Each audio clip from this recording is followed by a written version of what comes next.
This is Audible.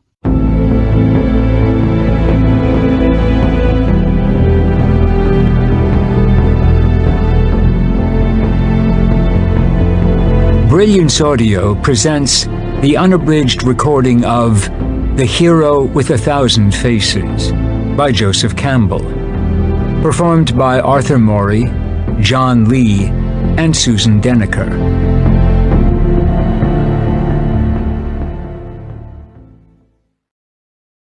Preface to the 1949 edition.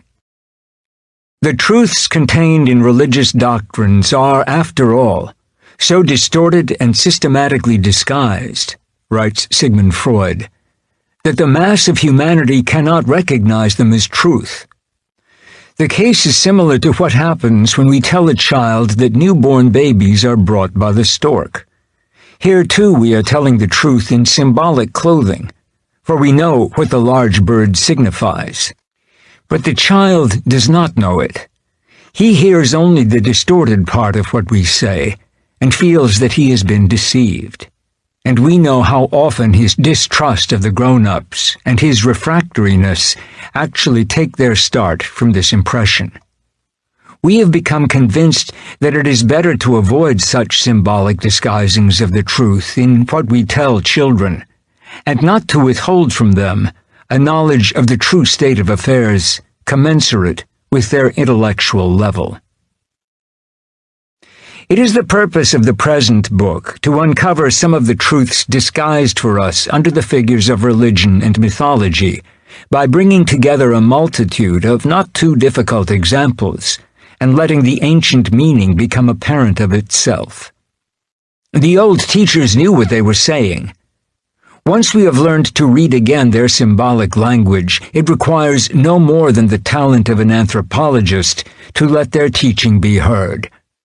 But first, we must learn the grammar of the symbols, and as a key to this mystery, I know of no better modern tool than psychoanalysis. Without regarding this as the last word on the subject, one can nevertheless permit it to serve as an approach. The second step will be then to bring together a host of myths and folk tales from every corner of the world, and to let the symbols speak for themselves. The parallels will be immediately apparent, and these will develop a vast and amazingly constant statement of the basic truths by which man has lived throughout the millennia of his residence on the planet. Perhaps it will be objected that in bringing out the correspondences, I have overlooked the differences between the various Oriental and Occidental, modern, ancient, and primitive traditions. The same objection might be brought, however, against any textbook or chart of anatomy, where the physiological variations of race are disregarded in the interest of a basic general understanding of the human physique. There are, of course, differences between the numerous mythologies and religions of mankind, but this is a book about the similarities. And once these are understood, the differences will be found to be much less great than is popularly and politically supposed. My hope is that a comparative elucidation may contribute to the perhaps not quite desperate cause of those forces that are working in the present world for unification, not in the name of some ecclesiastical or political empire, but in the sense of human mutual understanding. As we are told in the Vedas, truth is one. The sages speak of it by many names. Joseph Campbell, New York City, June 10th, 1948. Prologue. The Monomyth. 1. Myth and Dream.